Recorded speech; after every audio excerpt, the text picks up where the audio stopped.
My name is David Thompson, and I used to believe I had a perfect life. I was married to the woman of my dreams, Sarah, for nearly 7 years. We lived in a quaint little house on the outskirts of town, surrounded by trees that turned a brilliant orange in the fall. It was a picturesque setting that matched the image I had of our life together. We had our routines, our inside jokes, and the kind of love that felt like it could withstand anything. Or so I thought. Sarah was vibrant and full of life. She worked as a marketing executive at a local firm, and I had a stable job as a software engineer. We both had our careers, but we always made time for each other. Weekend getaways, cozy movie nights, and spontaneous dinners were our way of keeping the spark alive. But as the years went by, I began to notice subtle changes in Sarah. She started to come home later from work. Her phone became a fortress she guarded fiercely, and there was a distant look in her eyes that I couldn't quite place. I brushed it off, convincing myself that it was just the stress of her job. I wanted to trust her. I wanted to believe that our love was strong enough to weather any storm. Little did I know that a much darker storm was brewing just beneath the surface. The day I discovered her infidelity started out like any other. I was at home, working on a new software project, when I received a call from an old friend, Mark. He was in town and wanted to catch up. I invited him over, eager for a distraction from my work. As we reminisced about college days, I couldn't shake the feeling that something was off with Sarah. I mentioned it to Mark, who listened intently but offered little comfort. Later that evening, Sarah came home, her cheeks flushed and her demeanor slightly off. She had been out with friends, she claimed, but something in her voice made me skeptical. I decided to let it go, convincing myself I was overreacting. But that night, as I lay in bed, a nagging feeling kept me awake. I needed to know the truth. The next day, I took a bold step. I decided to follow Sarah after work. My heart raced as I parked a few blocks away from her office, watching her leave the building. She walked with purpose, her phone glued to her ear. I followed her to a small cafe where she met a man I had never seen before. They sat close, their laughter ringing in my ears like a death knell. I felt a sinking feeling in my stomach. I leaned in closer, straining to catch snippets of their conversation. And then it happened. I saw her lean in and kiss him, a zookeeper of all people. I recognized him from the local zoo where Sarah had taken our niece just a month ago. The image of my wife entwined with him played on repeat in my mind, each cycle filling me with disbelief and rage. How could she do this to me, to us? I stumbled back to my car, my hands shaking on the steering wheel. I felt humiliated, betrayed, and utterly lost. My world, which had seemed so stable just hours before, was crumbling around me. I had to confront her, but I didn't know how to begin to unravel this web of lies she had spun. As I drove home, my mind raced with questions. Was our marriage just a facade? Had all those years of love and commitment meant nothing to her? I needed answers, but more than that, I needed to make sense of the chaos that had suddenly engulfed my life. I was about to confront the woman I loved, but I knew deep down that the confrontation would change everything. The weight of betrayal hung heavy in the air, suffocating me. How could she do this to us? To me?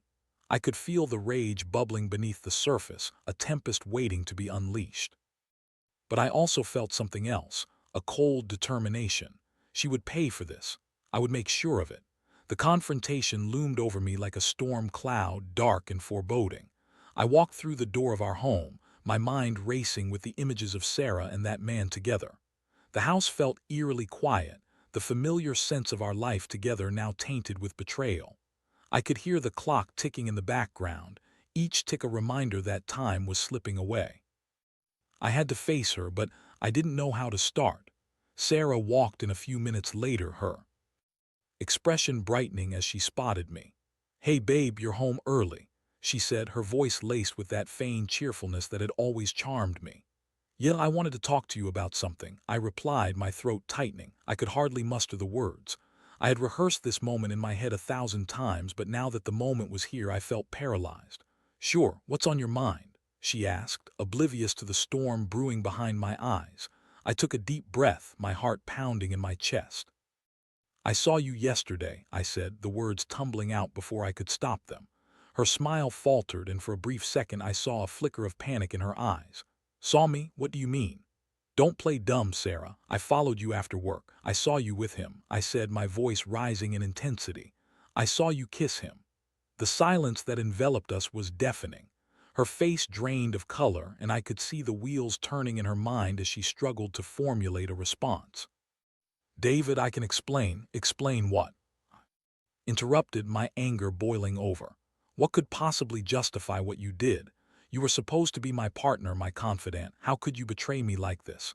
Tears began to well up in her eyes, but I was too consumed by my own pain to feel any sympathy. I never meant for it to happen, she stammered. It was a mistake. I was feeling lost, and he was just there. Just there, I echoed, incredulous. So you thought it was okay to sleep with a zookeeper because you were feeling lost? What about our marriage? Her attempts at justification fell flat, and I could see the guilt written all over her face. I love you, David, I do. This was a moment of weakness. It meant nothing. Nothing, I scoffed, the bitterness rising in my throat. You think that makes it any better? You've made a fool of me. As the words left my mouth, I felt a mix of rage and sorrow.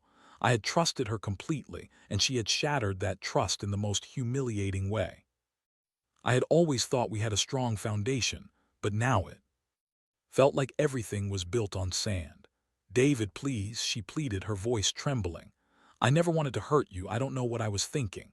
Clearly, I shot back. You weren't thinking at all.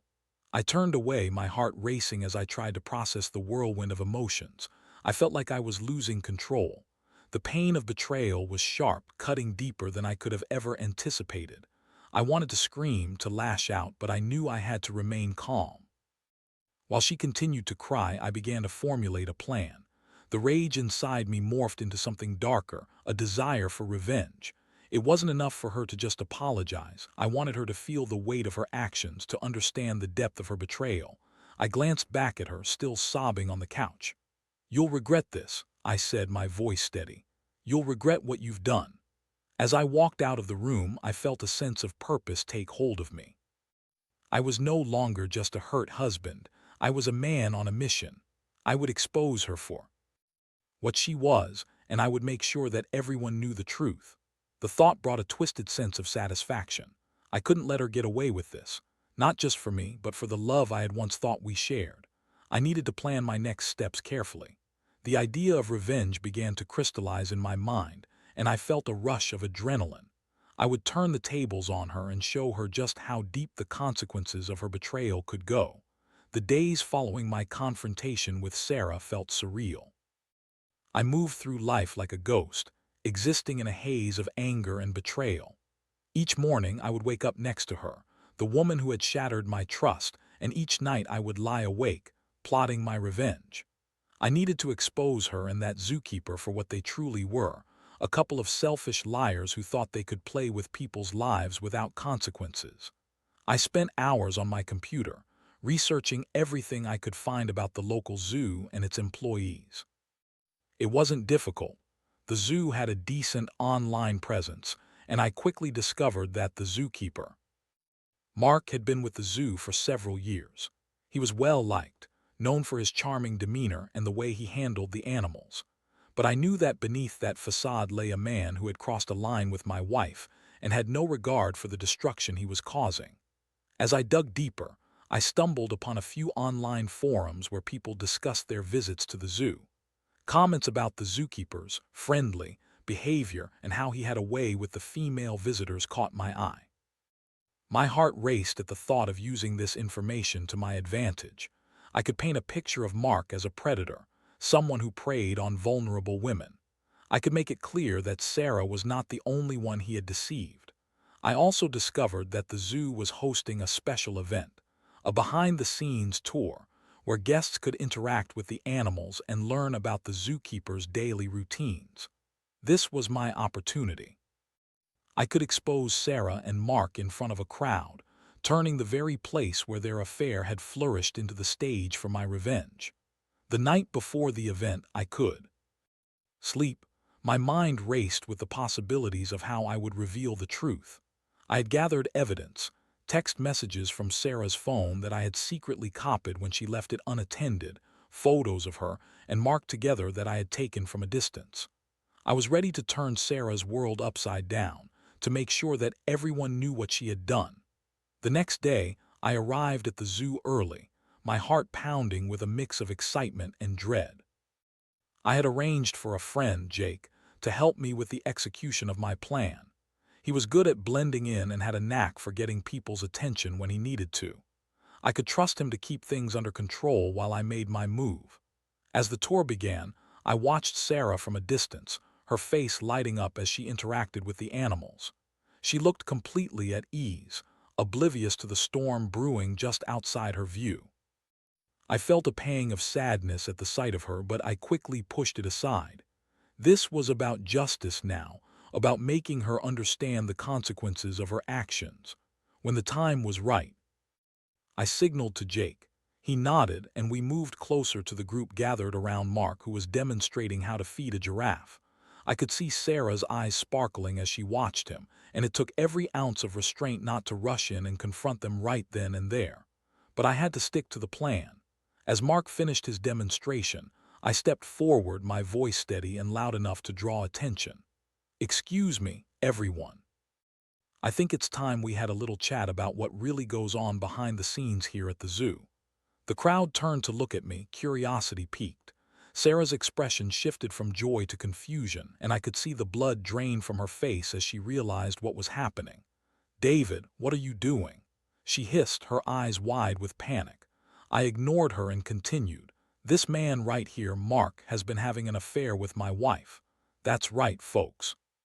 While you're enjoying the animals, he's been busy playing with my marriage." I held up my phone, displaying the incriminating text messages between Sarah and Mark for everyone to see. Gasps erupted from the crowd, and I could see the shock and disbelief on their faces. I relished the moment, the feeling of power coursing through me as I exposed their lies. I knew I was crossing a line, but the satisfaction of watching Sarah squirm made it all worth it. "David, please," Sarah pleaded, her voice cracking. "You don't have to do this." "Oh, but I do," I replied, my voice cold. "You thought you could hide this from me, from everyone, but now the truth is out. You'll have to live with the consequences of your choices." Mark's face turned crimson as he stood frozen, unsure of how to respond. The crowd began murmuring, some people taking out their phones to capture the moment. I could see the humiliation wash over Sarah as she realized that her secret was no longer safe. In that moment, I felt a sense of vindication. I had turned the tables on her, and I was finally taking back the control she had stolen from me. I had exposed her in the most public way possible, and there was no way she could escape the fallout. As the crowd began to disperse, leaving Sarah and Mark to deal with the aftermath, I felt a sense of calm wash over me. I had achieved what I set out to do, but as I walked away, a small part of me wondered if this was really the end, or if it would only lead to more chaos in the days to come. The aftermath of the zoo incident was a whirlwind of emotions. I had executed my plan flawlessly, but as I drove home, a nagging doubt crept into my mind. Had I gone too far? I had exposed Sarah in front of strangers, and I couldn't shake the feeling that I had crossed a line that would forever change the course of our lives. Yet the image of her face, twisted in shock and humiliation, brought a twisted satisfaction that I couldn't ignore. The next few days were a blur. News of the incident spread quickly, fueled by social media and gossip. I received messages from friends, some expressing their support and others expressing disbelief that I would go to such lengths. I didn't care. I was only focused on how to navigate the fallout of my actions. Sarah didn't come home that night. I half expected her to stay with a friend, but deep down, I knew she was probably hiding from me, grappling with the reality of what had just happened. I felt a mix of anger and pity for her. She had made her choices, and now she had to deal with the consequences. I had been the one left to pick up the pieces of our shattered marriage, and for the first time I felt empowered. Then came the phone call. It was my mother, her voice filled with concern. "David, I heard about what happened at the zoo. Are you okay?" I sighed, running a hand through my hair. "Yeah, Mom, I'm fine, just dealing with some things. David, you know I love you, but maybe you should think about how you handled this. You could have talked to her first." "Talked to her? She betrayed me, Mom. What was I supposed to do? Just sit back and let her get away with it?" "I'm not saying you should forgive her, but there are better ways to handle this. She replied softly, "You don't want to burn bridges you might want to cross later." Hung up frustrated. She didn't understand. No one did. This was about more than just Sarah's betrayal. It was about reclaiming my dignity. I had been a fool for too long, and now I was finally standing up for myself. The following day, Sarah returned home, her eyes red from crying. She looked defeated, and for a moment I almost felt sorry for her. But then I remembered the pain she had caused me, and my resolve hardened. She tried to approach me, but I held up a hand to stop her. "Don't," I said, my voice steady but cold. "I don't want to hear your excuses. You've humiliated me enough." "David, please, I never wanted this. I made a terrible mistake and I'm so sorry," she pleaded, her voice cracking. "Sorry doesn't cut it," I replied, my heart racing. "You've shattered everything we built together. You think an apology can fix that?" "I know I messed up. I don't know how to fix it," she said, tears streaming down her face. "Maybe you should have thought about that before you decided to sleep with a zookeeper," I snapped. Her expression shifted from despair to anger. "You think this is easy for me? I've lost everything because of my stupid choices, and now you're just rubbing it in." "Maybe you should have thought about the consequences before you threw everything away," I shot back. The tension in the room was palpable, and I could see the hurt in her eyes. She had made her bed, and now she had to lie in it.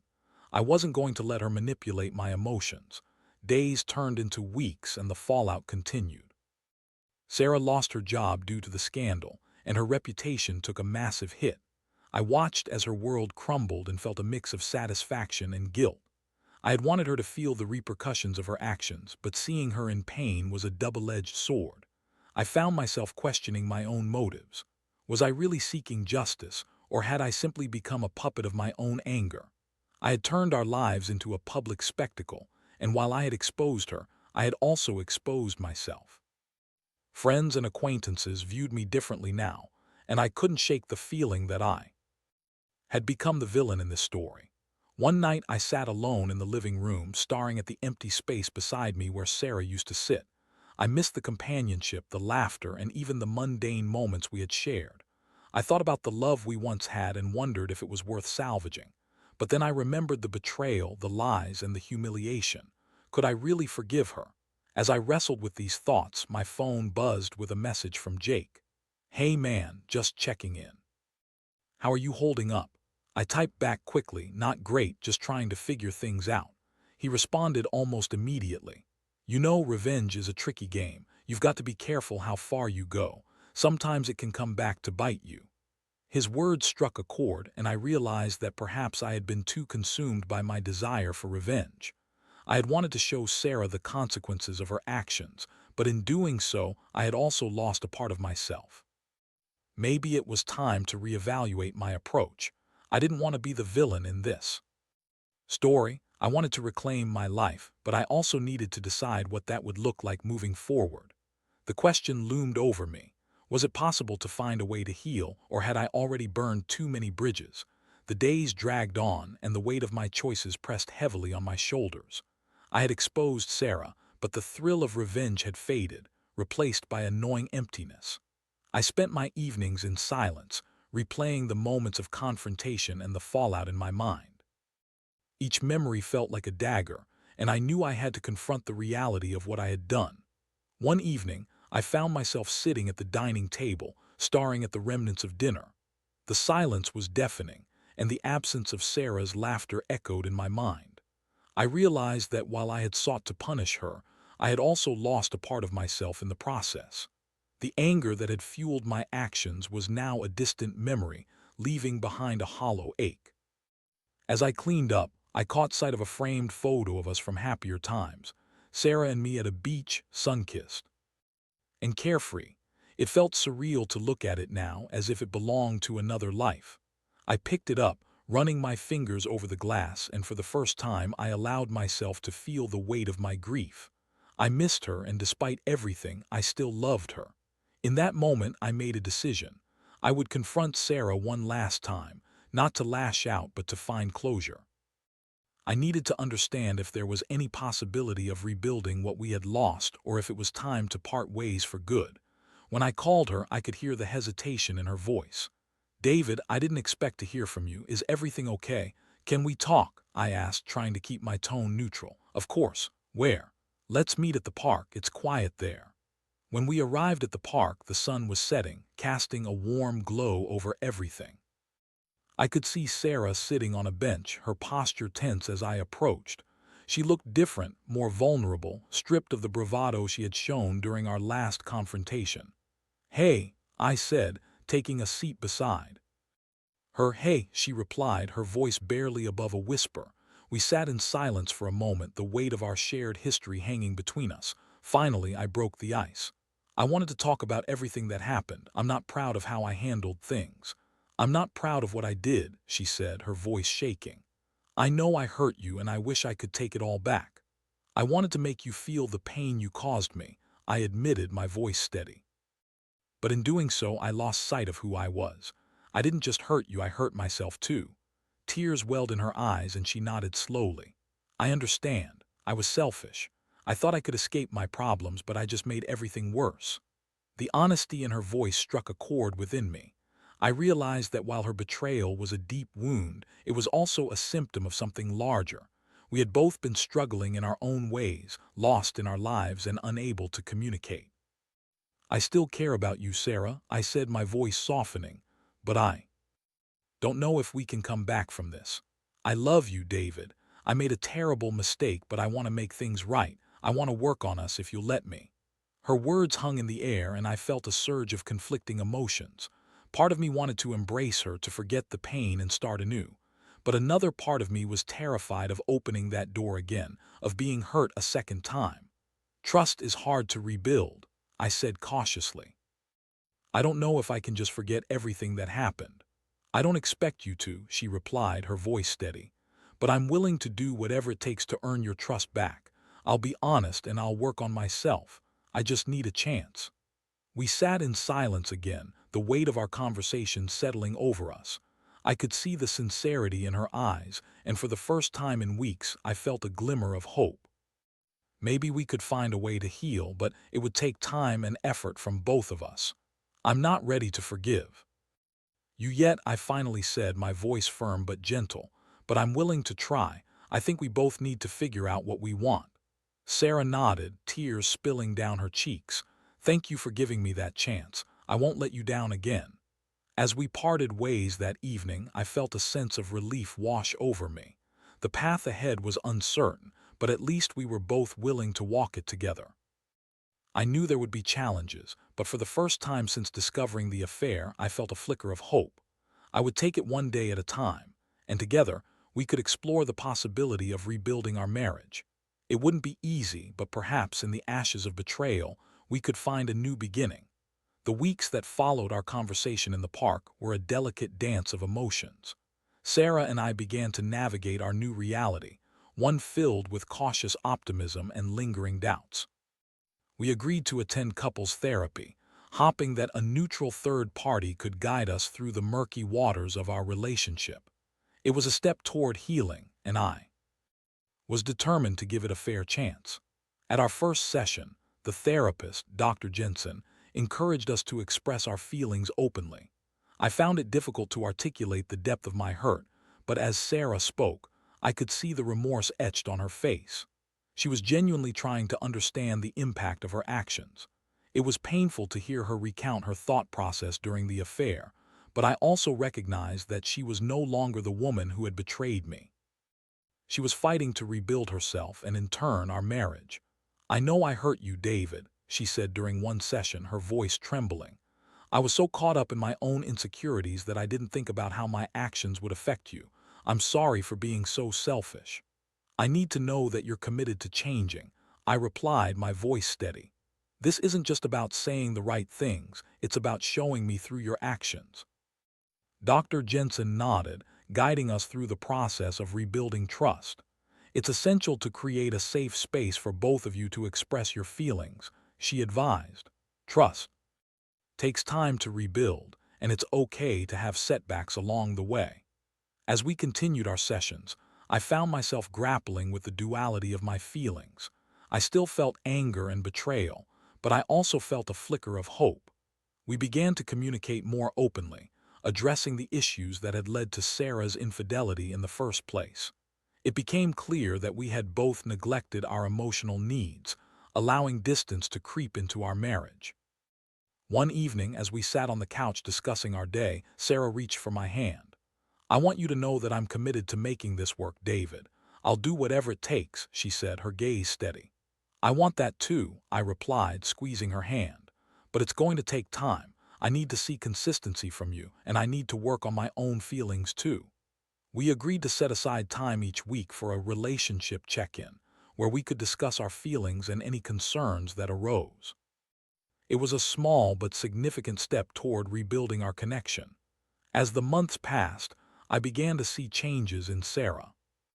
She was actively working on herself, attending support groups, and seeking therapy on her own.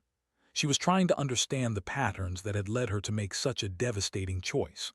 I watched as she transformed her guilt into motivation, not just to save our marriage but to become a better version of herself. However, the road was not without its bumps. There were moments when I would feel a wave of jealousy wash over me, especially when I thought about Mark. I had to remind myself that my feelings were valid and that healing was not linear. Sarah was patient, always willing to listen when I needed to vent my frustrations. One night, as we sat together watching a movie, I turned to her, my heart heavy. "I still think about what happened, you know. It's hard to push it out of my mind." "I understand," she said softly, her eyes searching mine. "I think about it too, but I want you to know that I'm here and I'm not going anywhere. I want to rebuild what we had." Those words meant more to me than I could express. It was a promise that she was willing to fight for us, and it gave me the strength to keep moving forward. Eventually, we reached a point where we could laugh together again, where the tension from the past began to fade. We started to rediscover the joy in our relationship, going on dates and enjoying each other's company without the shadow of betrayal looming over us. It was a slow process, but each day felt like a small victory. One evening, as we sat on the porch watching the sunset, I turned to her and said, "I think we're getting there. It's not perfect, but I can see us moving in the right direction." She smiled, her eyes shining. "I feel the same way. I'm so grateful for this chance, David. I promise to keep working on myself and us." As I looked at her, I realized that while the scars of betrayal would always remain, they no longer defined us. We were learning to trust again, to communicate openly, and to embrace the complexities of our love. In the end, I understood that love was not just about the easy moments. It was also about weathering the storms together. We had faced the darkness, and while the journey ahead would still have its challenges, I believed we could emerge stronger on the other side. As the sun dipped below the horizon, casting a warm glow around us, I felt a sense of peace wash over me. We had both been through hell and back, but perhaps, just perhaps, we could write a new chapter together, one filled with hope, forgiveness, and the promise of a brighter tomorrow. I took a deep breath, knowing that while the path to healing was far from over, we were ready to walk it together. And for now, that was enough.